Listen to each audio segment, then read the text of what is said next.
Baik, silakan dilanjutkan Mas Hanif.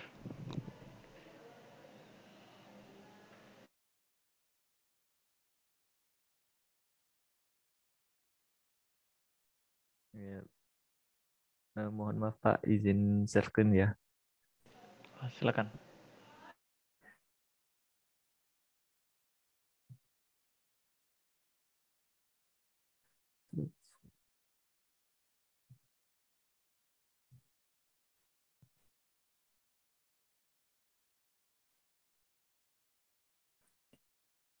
Oke, apakah udah terlihat slide-nya?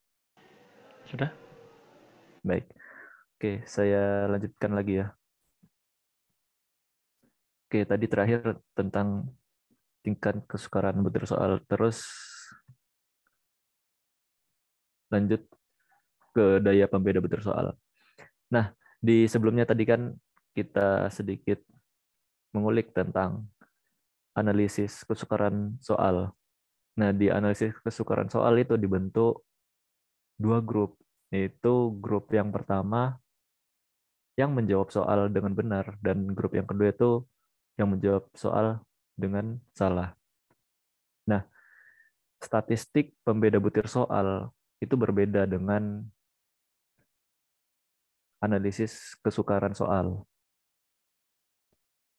Pembeda butir soal atau misalnya daya beda ya biasanya kita nyebutnya itu nggak berfokus pada berapa banyak orang yang menjawab soal dengan benar, tetapi pada apakah orang atau siswa ini yang sedang mengerjakan ujian adalah siswa yang benar menjawab soal dengan benar atau salah.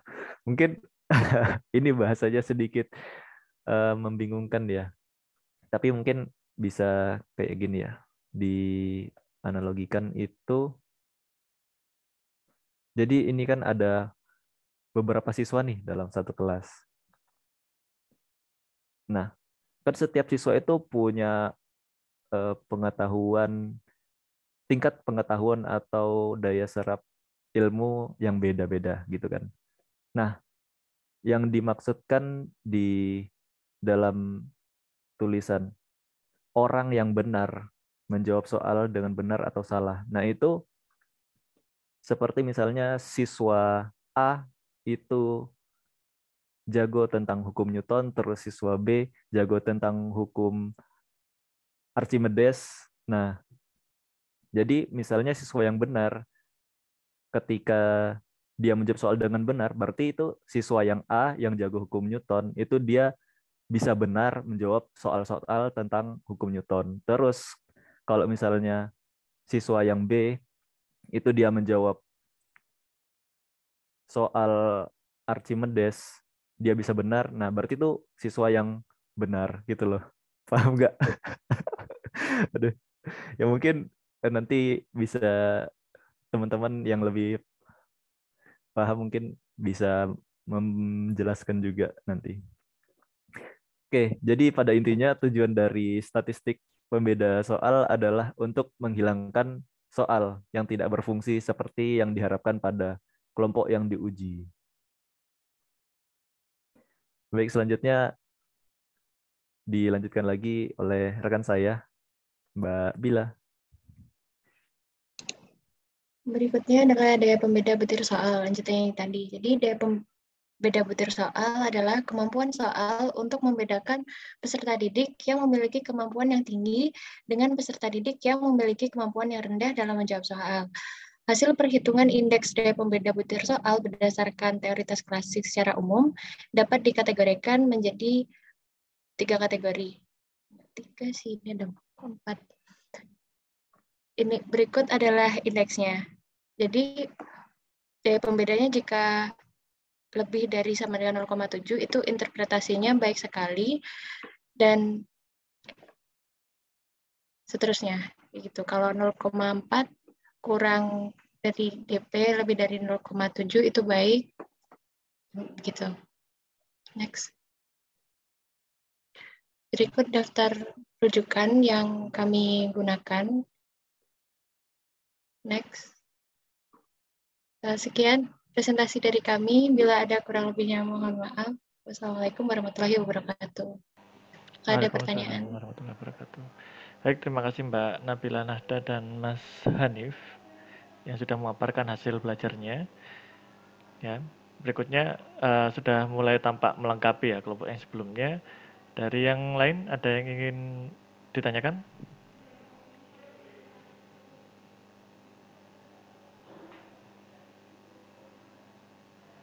Nah, ini kalau tidak ada yang ingin ditanyakan artinya sudah paham semua atau memang tidak paham semua ini. Ada kedua kemungkinan itu. Karena ini cakupannya masih belum ke dalam ini, masih belum mengenal lebih jauh tentang tes pilihan ganda ya.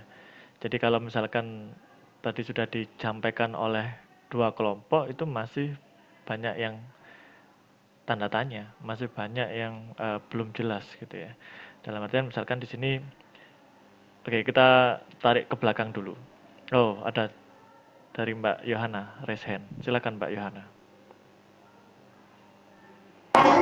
Baik, saya izin bertanya kepada kelompok Mas Hanif dan juga Mbak Nabila Bapak.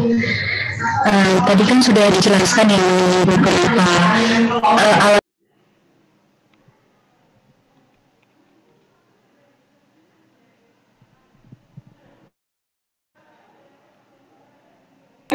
ya, sebelumnya maaf suara saya apakah terdengar? Terdengar tapi agak kurang jelas.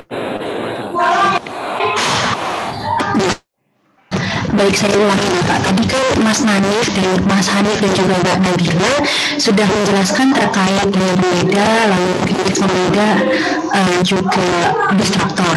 Jadi juga dijelaskan mengenai beberapa analisisnya tadi. Lalu yang menjadi pertanyaan saya adalah mengapa teori klasik beserta analisis butir soalnya tidak dianggap terbatas dalam menganalisis butir soal? Padahal sudah dijelaskan tadi ada begitu banyak analisis yang digunakan, tapi mengapa dia masih terhitung terbatas dan masih dimunculkan lagi tes yang modernnya begitu? Apakah bisa ditangkap mungkin pertanyaan dari saya? Saya paham. Terima kasih Mbak Yohana. Ya, jadi ini pertanyaan yang bagus. Padahal pilihan ganda itu kan sudah banyak tesnya Pak sebelum diuji coba. Tapi kenapa kok masih ada keterbatasan dari teori klasik?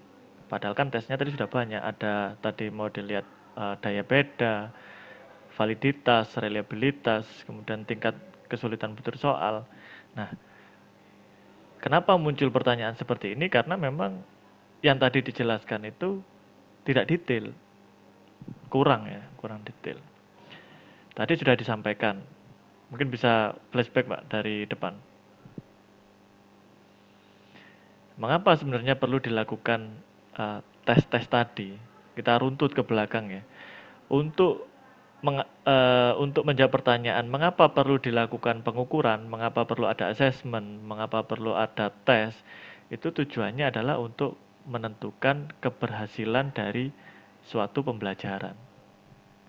Sedangkan di dalam pembelajaran itu ya kalau kita bicara tentang SMA, kompetensi yang diujikan itu mulai dari yang sifatnya pengetahuan faktual, konseptual, prosedural, hingga metakognitif.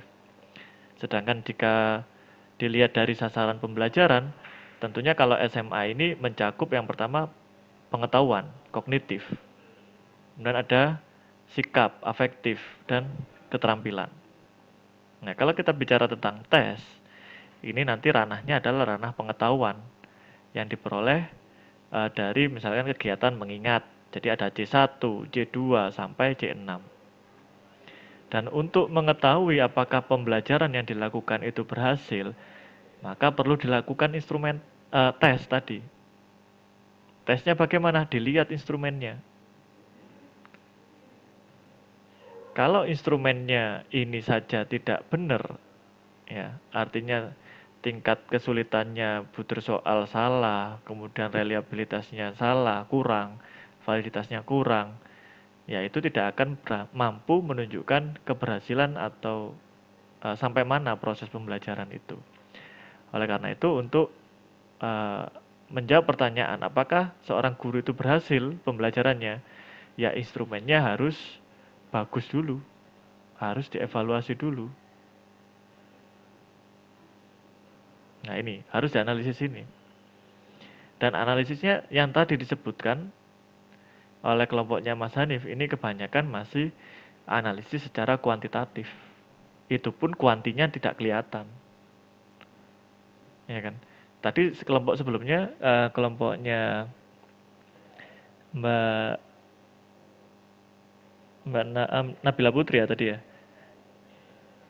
dan Mas Hamam, nah itu sudah menyinggung sebenarnya, tapi cuma disinggung. Ada yang namanya analisis kualitatif, ya kan? Nah, analisis kualitatifnya itu apa? Apa saja yang perlu dianalisis secara kualitatif itu ya dicari ya. Nanti dibahas, kita akan lihat.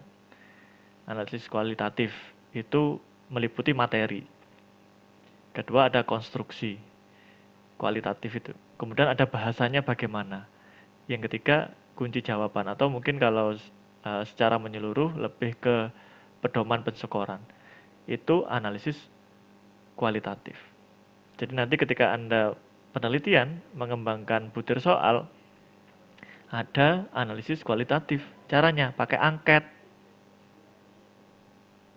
Apakah materinya sesuai dengan KD, apakah soalnya sesuai dengan KD, bagaimana struktur bahasanya, kesesuaian antara soal dengan indikator, itu semua kualitatif. Anda pakai skala Likert 1 sampai 5, 1 sampai 4. Nah, itu kualitatif. Ayo ditambahi lagi nanti. Kita masih akan bahas teori klasik di minggu yang akan datang. Tapi harus menjawab pertanyaan yang tadi ya. Kemudian selain itu, kalau kita bicara analisisnya secara kuantitatif, ya tadi sudah dibahas. Next Mbak, next slide. Next. Nah, validitas. Nah, ini sudah tahu validitas R-nya apa. Rumusnya bagaimana? Tampilkan. Ya. Berikutnya, minggu depan, masing-masing kelompok cari data. Ngawur boleh. Tapi tunjukkan, oh ini validitasnya sekian. Tingkat kesulitan butir soalnya seperti ini. Daya bedanya seperti ini. Soal yang masuk mudah, sedang, sulit seperti ini. Yang distraktor yang benar seperti ini, yang salah seperti ini. Itu harus dilengkapi. Jadi nggak cuma teori ya, ini sambil praktek. Coba bisa, next.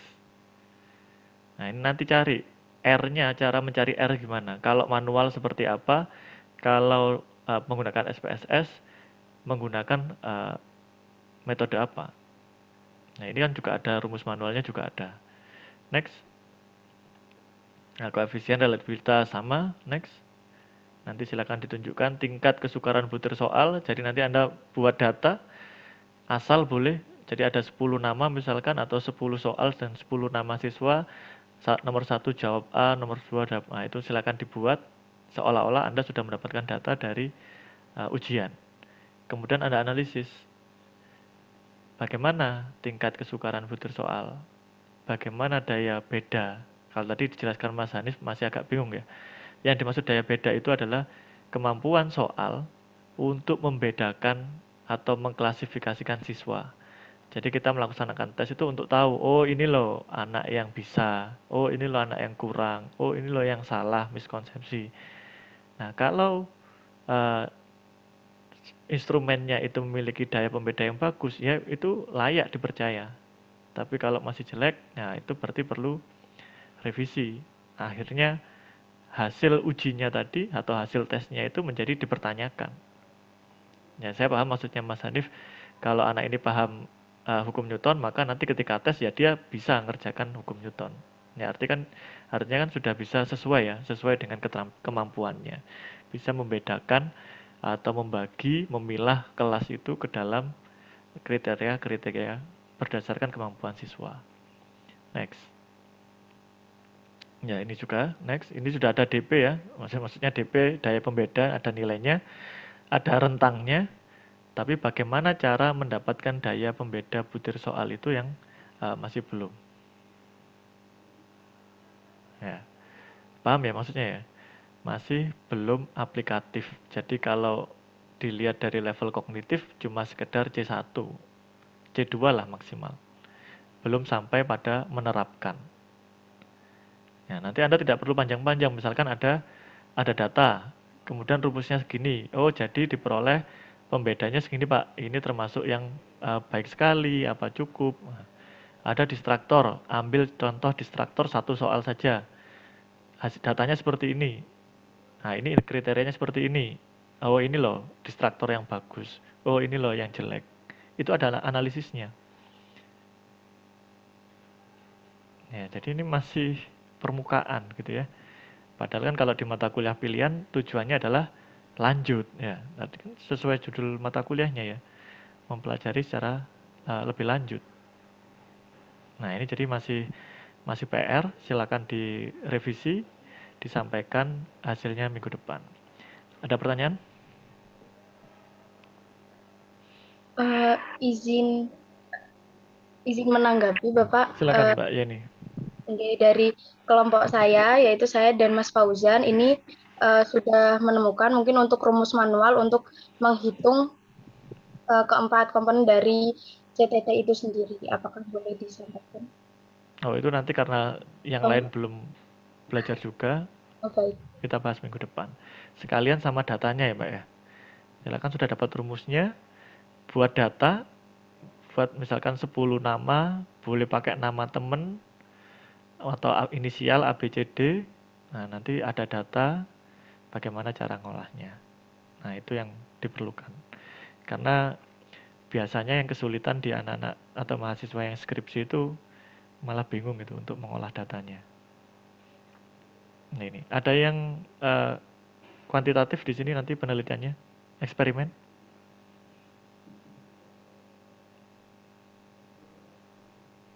Ada yang eksperimen? Nggak ada.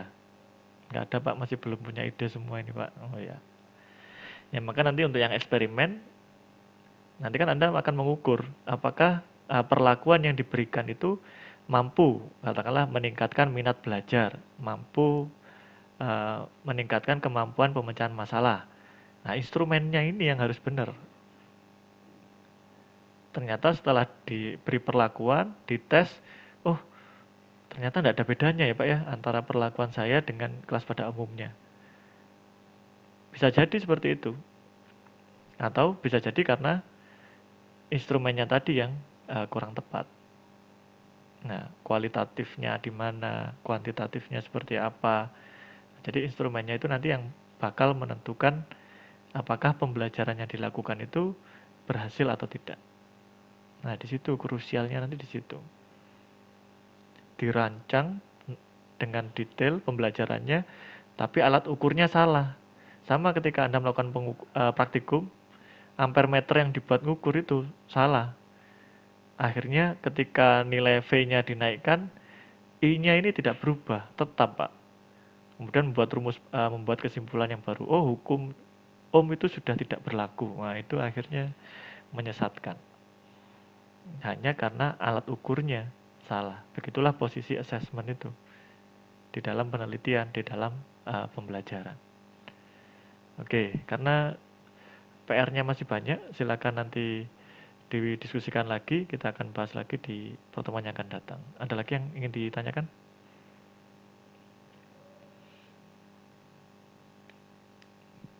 Ya, cukup ya. Jadi silakan ditindaklanjuti. Terima kasih untuk silakan Mbak Yohana. Berarti untuk pertemuan minggu depan masih membahas mengenai yang klasik ini ya Pak? Ya, kita masih akan bahas tentang tes pilihan ganda yang klasik ya. Daripada nanti kita bahas lebar tapi tidak mendalam, juga susah. Nanti ras modeling itu juga ada sendiri dan itu lebih dalam lagi dengan cara yang berbeda. Maka agar nampak perbedaannya, jadi kalau seolah-olah kita cuma belajar permukaan di CTT, klasik teori, nanti belajar ras mendalam, ya kelihatan banget jeleknya teori klasik nanti. Padahal kan ya semua ada keterbatasan. Bukan berarti CTT itu jelek, ras yang lebih baik, enggak. Tapi ada keterbatasan. Nah, biar tahu, harus kenal dulu. Cari tahu tadi ya. Anda lakukan, cari rumusnya, buat data, tidak perlu ambil data ke sekolah, buat data Anda rancang sendiri datanya, kemudian analisis, maka nanti bisa kenal lebih jauh tentang JTT itu. Cukup Mbak Yohana? Cukup Bapak, terima kasih Bapak. Ada yang lain? Jika tidak ada, saya cukupkan untuk hari ini. Silakan ditindaklanjuti. Masih perlu banyak tambahan dari apa yang tadi disampaikan. Saya harap minggu depan lebih baik lagi. Saya akhiri. Wassalamualaikum warahmatullahi wabarakatuh. Waalaikumsalam. Waalaikumsalam warahmatullahi wabarakatuh. Terima kasih banyak Bapak.